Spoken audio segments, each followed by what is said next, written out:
تو پتھر جھک جھک کر سلام کرتے ہیں، میرے آقا جب رستے سے گزرتے ہیں تو درخت بھی میرے آقا کو سلام کرتے ہیں۔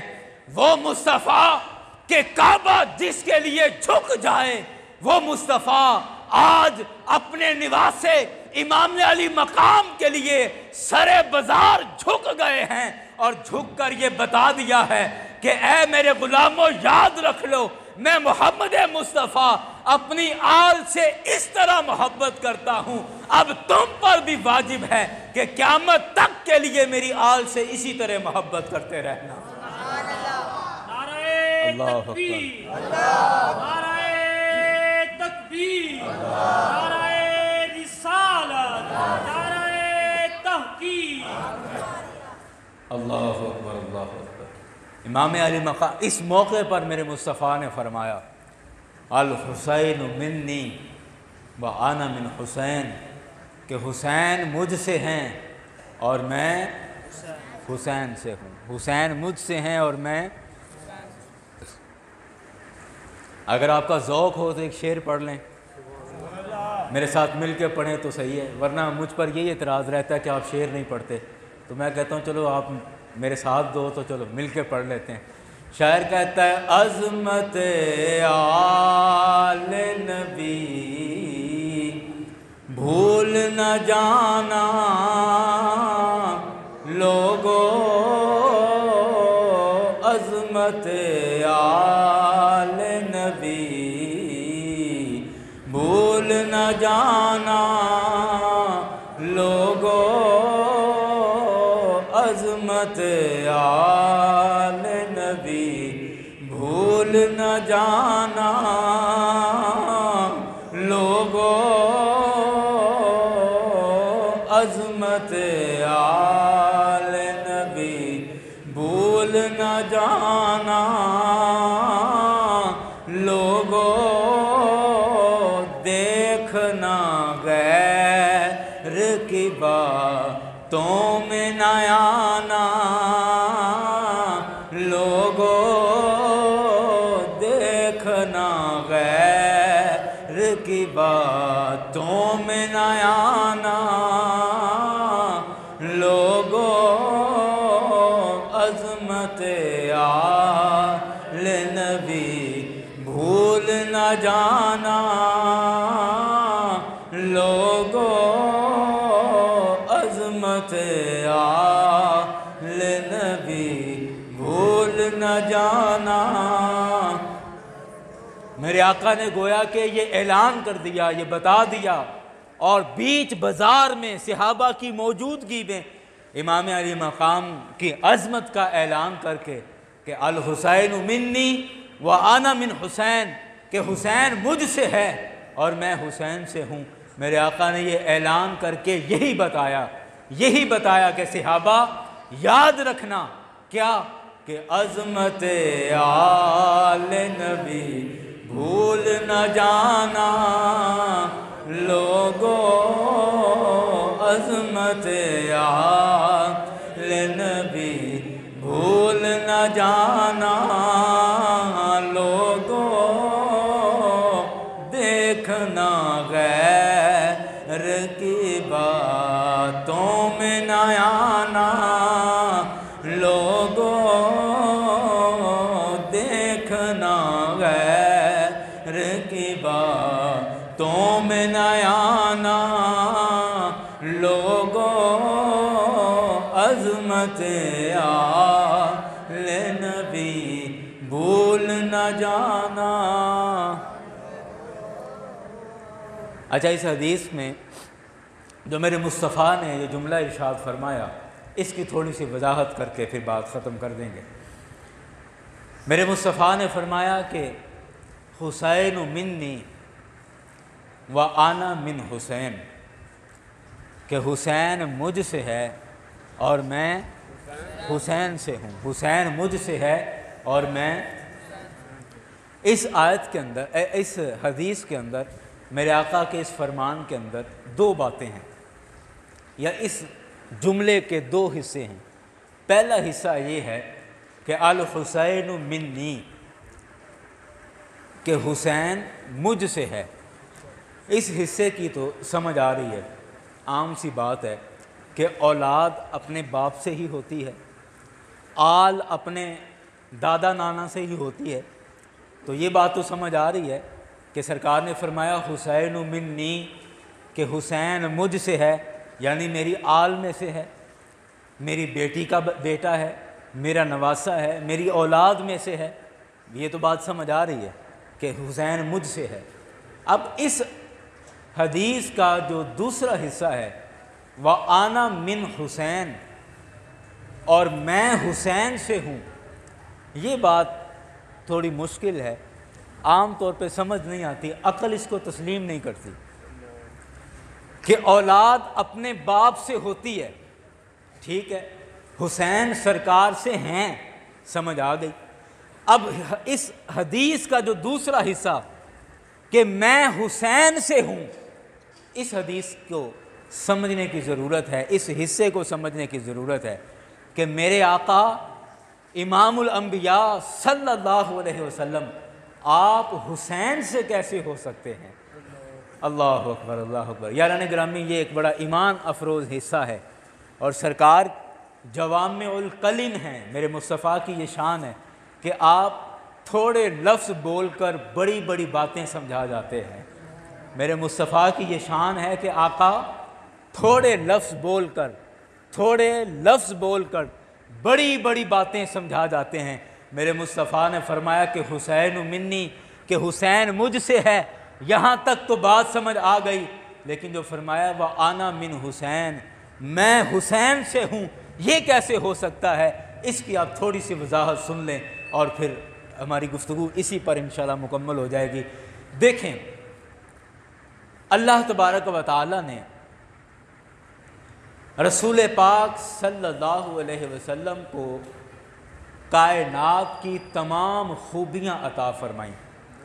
یہ میں حدیث کا وہ حصہ سمجھانے کے لیے یہ میں تھوڑی سی زمین بنا رہا ہوں تاکہ آپ کو آسانی سے سمجھ آ جائے کہ رسول پاک صلی اللہ علیہ وسلم کو اللہ تبارک و تعالی نے تمام قسم کی خوبیاں، فضیلتیں عطا فرمائیں۔ اس کائنات کے اندر جس چیز کو فضیلت کہا جا سکتا ہے وہ شے، وہ چیز رسول اکرم صلی اللہ علیہ وسلم کی ذات میں موجود ہے۔ جس شے پر فضیلت یا خوبی کا اطلاق ہوتا ہے، فضیلت یا خوبی جس کو کہا جا سکتا ہے، وہ شے میرے مصطفیٰ میں موجود ہے۔ اللہ اکبر۔ امام شرف الدین بصیری رحمۃ اللہ علیہ نے قصیدہ بردہ شریف کے اندر اسی مقام پر آ کر لکھا، کہتے ہیں کہ دا مدعتہ النصارى فی نبیہم واحکم بما شئت مدحا فیہ واحتکمی مولاي صلی وسلم دائما ابدا علی حبیبک خیر الخلق کلہم۔ آپ کہتے ہیں کہ دا مدعتہ النصارى فی نبیہم، کہ چھوڑ دے وہ کہنا جو عیسائیوں نے اپنے نبی کو کہا۔ اب یہ سنیے گا کہ امام بصیری کیا کہتے ہیں کہ جو عیسائیوں نے اپنے نبی کو کہہ دیا اس سے پیچھے ہٹ جاؤ، وہ چھوڑ دو، وہ نہ کہنا۔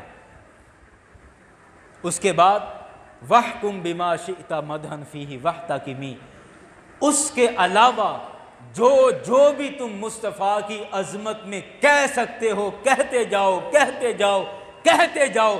جتنی بھی فضیلت، جیسی بھی فضیلت تم بیان کرو گے وہ پہلے سے ہی رسول اکرم صلی اللہ علیہ وسلم کے اندر موجود ہوگی۔ بس وہ نہ کہنا جو عیسائیوں نے کہا۔ انہوں نے کیا کہا؟ انہوں نے اپنے نبی کو خدا کہا، اپنے نبی کو خدا کہا۔ یہ خیر ایک الگ مضمون ہے عقیدہ تثلیث کے اوپر، اور کبھی کو موقع بنا تو انشاءاللہ اس پر بھی بات کریں گے کہ یہ عقیدہ تثلیث کیا ہے، یہ باپ، بیٹا، روح القدس، یہ کیا ان کا چکر ہے۔ باہر کیا، تو عیسائیوں نے کیا کہا کہ انہوں نے اپنے نبی کو خدا کہا، اور امام شرف الدین بصیری کیا کہہ رہے ہیں؟ کہہ رہے ہیں کہ جو عیسائیوں نے کہا اپنے نبی کو اس سے پیچھے ہٹ جاؤ، وہ نہ کہنا، یعنی نبی کو، مصطفیٰ کو خدا نہ کہنا۔ خدا کے علاوہ، خدا کے بعد جو بھی شان مصطفیٰ کی بیان کر سکتے ہو کرتے جاؤ، وہ ساری کی ساری شانیں اللہ تعالیٰ نے پہلے سے ہی مصطفیٰ کی ذات کے اندر رکھ دی ہیں۔ اس لیے ہم کہتے ہیں آسان لفظوں میں کہ بعد از خدا بزرگ توئی قصہ مختصر۔ اچھا، رسول پاک صلی اللہ علیہ وسلم کے اندر ہر فضیلت، ہر شان، ہر عظمت، ہر خوبی موجود ہے، لیکن یہاں پر ٹھہر کر ایک بات سنیں کہ اللہ تعالیٰ نے شہادت کی کتنی شانیں بیان کی ہیں۔ رسول پاک صلی اللہ علیہ وسلم نے خود شہادت کی کتنی شانیں بیان کی ہیں۔ میرے کریم آقا صلی اللہ علیہ وسلم نے ارشاد فرمایا، اللہ اکبر اللہ اکبر۔ یاران گرامی، اس حدیث کے مزاج کو سمجھ کر اگر اس حدیث کو سنیں تو آپ کا ایمان تازہ ہو جائے گا۔ میرے کریم آقا نے فرمایا کہ جب کسی انسان کو موت آتی ہے، آپ یوں سمجھیں، حدیث کو مختصر کرتا ہوں، کہ جنت میں جا کر مختلف طرح کے لوگ جنت میں جائیں گے۔ سخی جنت میں جائے گا، حدیث کا مفہوم سمجھا رہا ہوں۔ تو جنت میں جانے کے بعد پوچھا جائے گا، ہاں جی جناب کیسی گزر رہی ہے؟ سخی جب جنت میں جائے گا تو جنت میں جانے کے بعد پوچھا جائے گا، ہاں جی جناب کیسی گزر رہی ہے، کیا حال احوال ہے، سب ٹھیک؟ وہ کہے گا جی شکر الحمدللہ، موج لگی پڑی ہے، دنیا میں جو اللہ نے نیک کام لے لیے، توفیق دے دی، آج کام آ گئے ہیں، الحمدللہ جنت کے اندر بہاریں لگی پڑی ہیں، اس سے بڑھ کر نعمت کیا ہو سکتی ہے؟ ہاں جی ماشاءاللہ ٹھیک ہے جی، اچھی بات ہے۔ اس کے بعد عالم سے پوچھا جائے گا، ہاں جی جناب علامہ صاحب جنت میں کیسا دن گزر رہا ہے، کیسا ماحول ہے؟ وہ کہے گا جی شکر الحمدللہ، انا بالخیر فی الجنہ، میں جنت میں بڑا بہترین ہوں، بڑا سیٹ گزر رہا ہوں، اور کیا چاہیے؟ ہاں جی ٹھیک ہو گیا۔ یعنی جنت میں جانے کے بعد کوئی ایسا شخص نہیں ہوگا جو کہے گا کہ نہیں جنت اتنا مزہ نہیں دے رہی، جنت میں اتنا لطف نہیں ہے، جنت میں اتنا مزہ نہیں ہے، کوئی شخص یہ نہیں کہے گا، اور کہنا بنتا بھی نہیں ہے، کیونکہ جنت ہی تو تمام نعمتوں میں سے سب سے بڑی نعمت ہے جو آخرت کے اندر اللہ تعالیٰ عطا فرمائے گا۔ لیکن ایک واحد شہید ہوگا جو اللہ کی راہ میں، اللہ کی رضا کے لیے جس نے اپنی جان قربان کر دی۔ جب شہید کو جنت میں داخل کیا جائے گا اور اس کے بعد پوچھا جائے گا، ہاں بھی شہید صاحب آپ کے جنت میں دن کیسے گزر رہے ہیں، اور وہ شہید اس وقت اللہ کی جنت میں جو تمام نعمتوں میں سے سب سے افضل نعمت ہوگی، وہ جنت میں جا کر بھی کہے گا کہ جنت بھی ٹھیک ہے، جنت کا لطف بھی ٹھیک ہے، اس کا مزہ بھی ٹھیک ہے، شکر الحمدللہ یہ بھی اچھی جگہ ہے، لیکن جو مزہ دنیا کے اندر مجھے اللہ کی راہ میں جان قربان کرتے وقت آیا تھا، خدا کی قسم وہ جنت، وہ مزہ اللہ کی جنت کے اندر بھی موجود نہیں ہے۔ وہ مزہ خدا کی، اللہ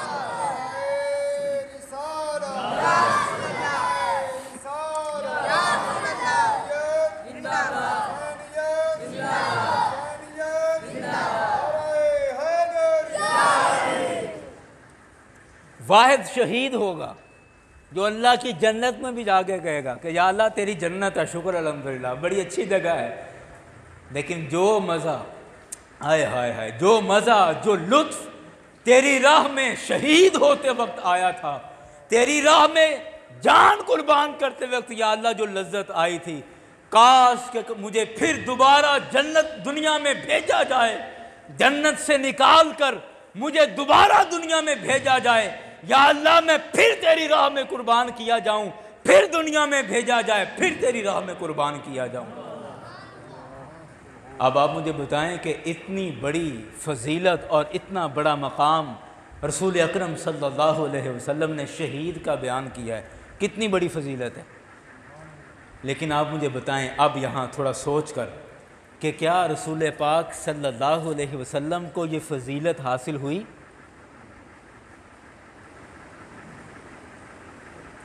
کہ آقا علیہ الصلوۃ والسلام نے جب دنیا سے پردہ فرمایا تو سرکار علیہ الصلوۃ والسلام کسی جنگ میں شہید ہوئے؟ یا اللہ کی حکمت کے ساتھ، اللہ کی رضا کے ساتھ آپ نے قدرتی طور پر دنیا سے پردہ فرمایا؟ بتائیں کہ سرکار کو شہادت ملی، شہادت کا درجہ حاصل ہوا؟ نہیں۔ تو یہ تو پچھلی ساری تقریر ختم ہو گئی کہ جناب ہم تو بچپن سے سنتے آ رہے ہیں کہ اللہ کے حبیب کو تمام عظمتیں حاصل ہیں، تمام شانیں حاصل ہیں، تو جو شہادت کا درجہ، شہادت جو اتنی عظیم شے ہے، اتنی درجے والی شے ہے، تو مصطفیٰ علیہ السلام کو تو شہادت نہیں ملی، تو ساری فضیلتیں سرکار کو کیسے مل گئیں؟ ساری مقام، ساری خوبیاں سرکار میں کیسے آ گئی؟ شہادت والی خوبی تو نہیں ہے۔ آئے ہائے ہائے یاران گرامی، یہ وہ مقام آ گیا کہ جس مقام پر آپ اس حدیث کو پھر سے یاد کریں اور اس حدیث کو سمجھنے کا وقت آ گیا۔ میرے مصطفیٰ نے اسی لیے پہلے سے یہ فرما دیا تھا کہ صحابہ یاد رکھو، حسین منی، حسین مجھ سے ہے، وَأَنَا مِنْ حسین، میں حسین سے ہوں۔ میں حسین سے کس طرح ہوں؟ وہ اس لیے ہوں کہ اللہ نے میری زندگی کے اندر مجھے تمام فضیلتیں عطا فرما دی ہیں، تمام مقام عطا کر دیے، تمام نعمتیں عطا کر دیں۔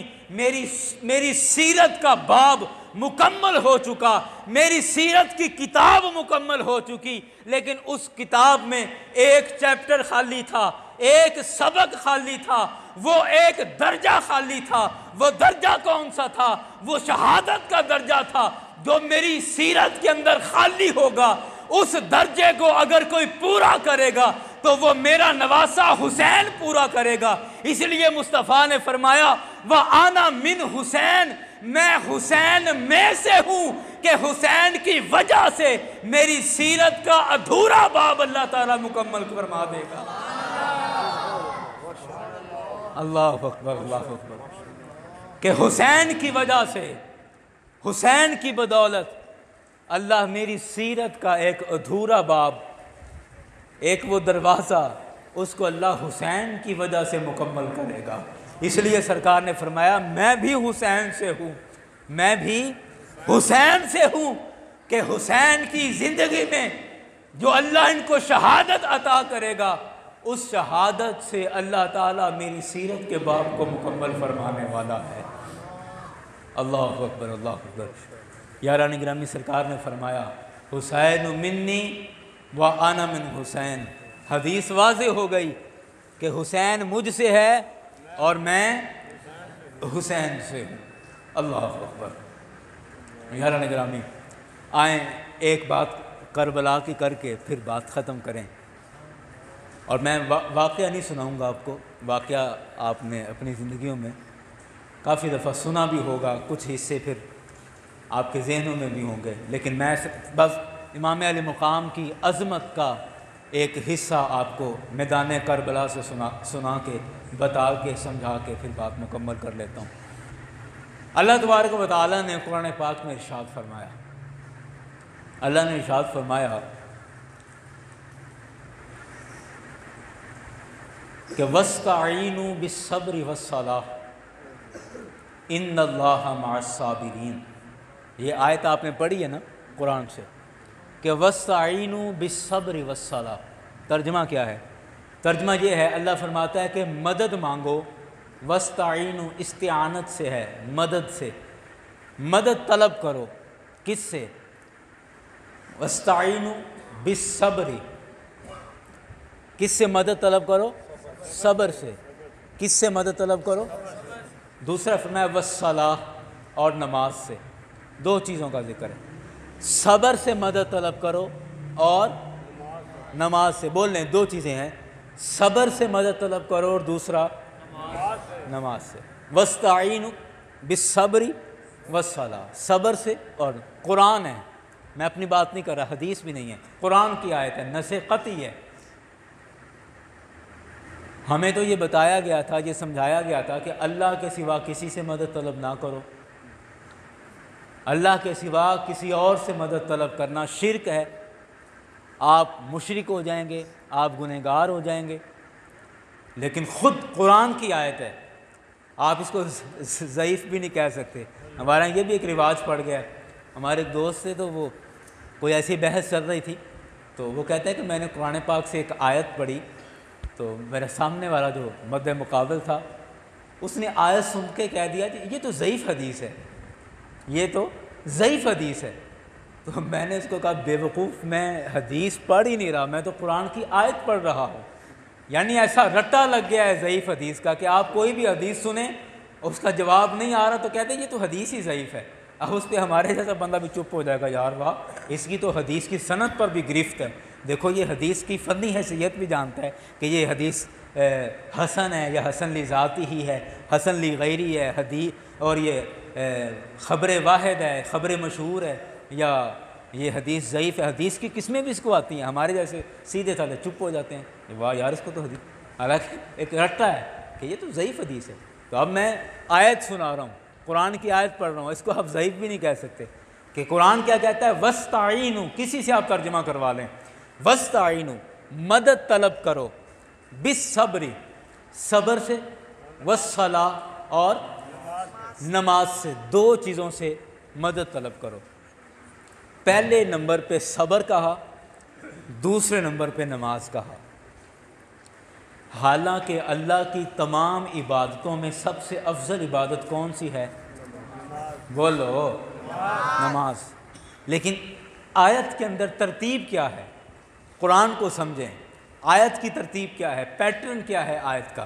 فرمایا وَاسْتَعِینُوا بِالصَّبْرِ, پہلا نمبر صبر کا, دوسرے نمبر پہ کہا وَالصَّلَاةِ, اور نماز سے مدد طلب کرو, صبر سے اور نماز سے. اچھا, علامہ صاحب اس بات کا شاید لطف زیادہ لیں گے. اس کے بعد کیا فرمایا؟ ان اللہ مع الصابرین.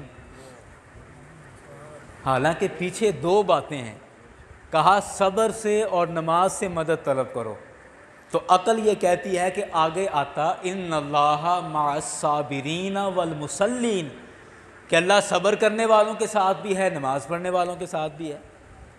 پیچھے دو باتیں کہیں کہ صبر سے اور نماز سے مدد طلب کرو. چلو صبر کو پہلے لے آئے, ٹھیک ہے, فضیلت بیان ہو گئی صبر کی, نماز کو دوسرے نمبر پہ لے آئے. اس کے بعد جب کہا ان اللہ مع الصابرین, تو ہماری عقل یہ کہتی ہے کہ یہاں پر صابرین کے ساتھ نماز پڑھنے والوں کا بھی ذکر آنا چاہیے تھا, کیونکہ پیچھے مدد کے معاملے میں بھی ان کا ذکر آیا ہے.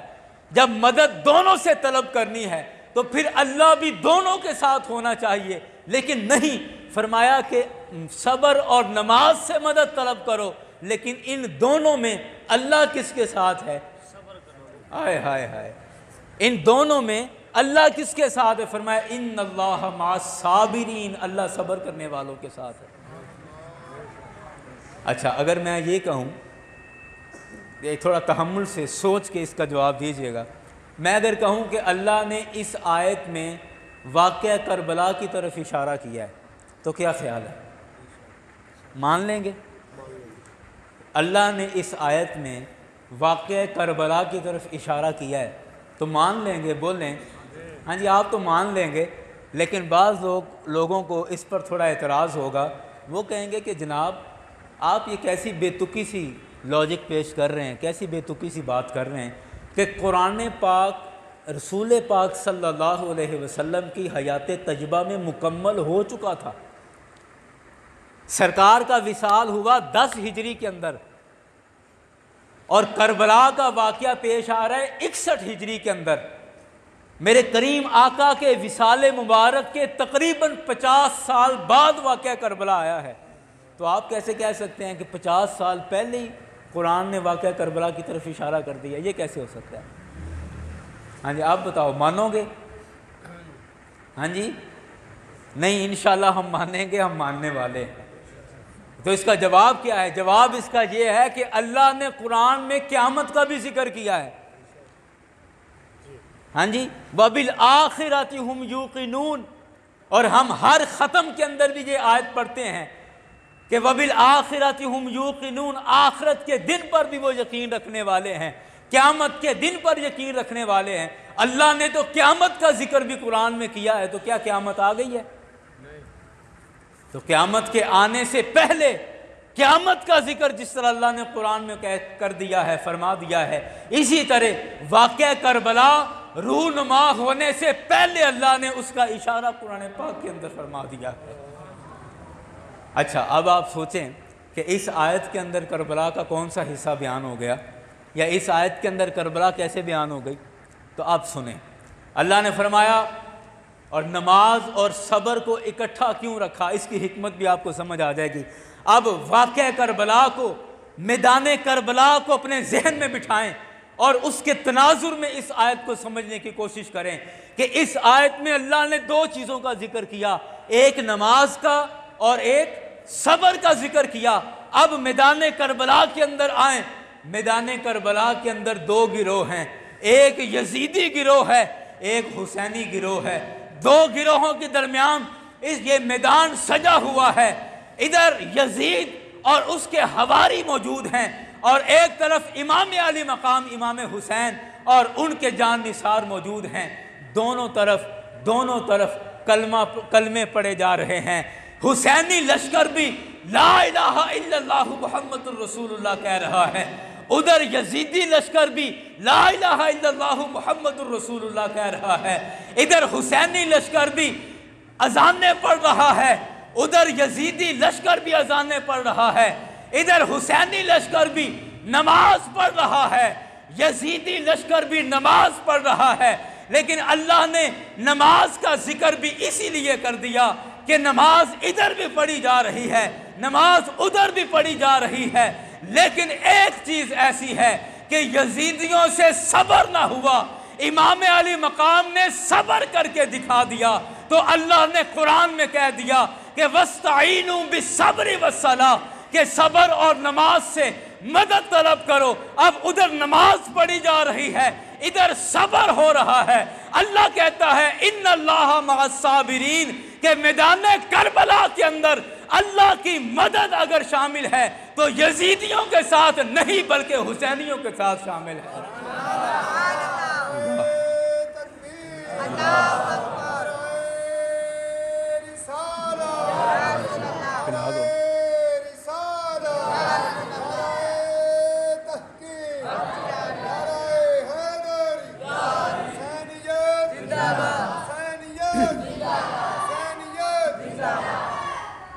بات سمجھ گئے؟ جو فرمایا ان اللہ، نماز اور صبر کا ذکر کرنے کے بعد جو فرمایا کہ وَاسْتَعِینُوا بِالصَّبْرِ وَالصَّلَاةِ، اور پھر کہا اپنا فیصلہ سنایا اللہ نے کہ ان اللہ مع الصابرین، اللہ صبر کرنے والوں کے ساتھ ہے۔ تو یہ میدان کربلا میں حسینیوں نے صبر کیا، امام علی مقام نے صبر کیا، تو اللہ نے پہلے سے اشارہ کر دیا تھا کہ اللہ صبر کرنے والوں کے ساتھ ہے، اللہ حسین کے ساتھ ہے، اللہ حسین کے ساتھ۔ ایک دفعہ پھر میرے ساتھ مل کے واہ سرکار کی آل کی عظمت کا ترانہ میرے ساتھ مل کے پڑھ لیں اور پھر بات ختم کرتے ہیں۔ کیا ہمارا ایمان، ہمارا عقیدہ، ہمارا نعرہ، ہماری زبان کا ترانہ اور لفظ ہماری زبان کا کیا ہے کہ عظمت آل نبی بھول نہ جانا لوگو، عظمت آل نبی بھول نہ جانا لوگو، عظمت آل نبی بھول نہ جانا لوگو، دیکھنا غیر کی باتوں میں نہ آنا لوگو، دیکھنا غیر کی باتوں میں نہ آنا لوگو، عظمت آل نبی، عظمت آل نبی، عظمت آل نبی بھول نہ جانا،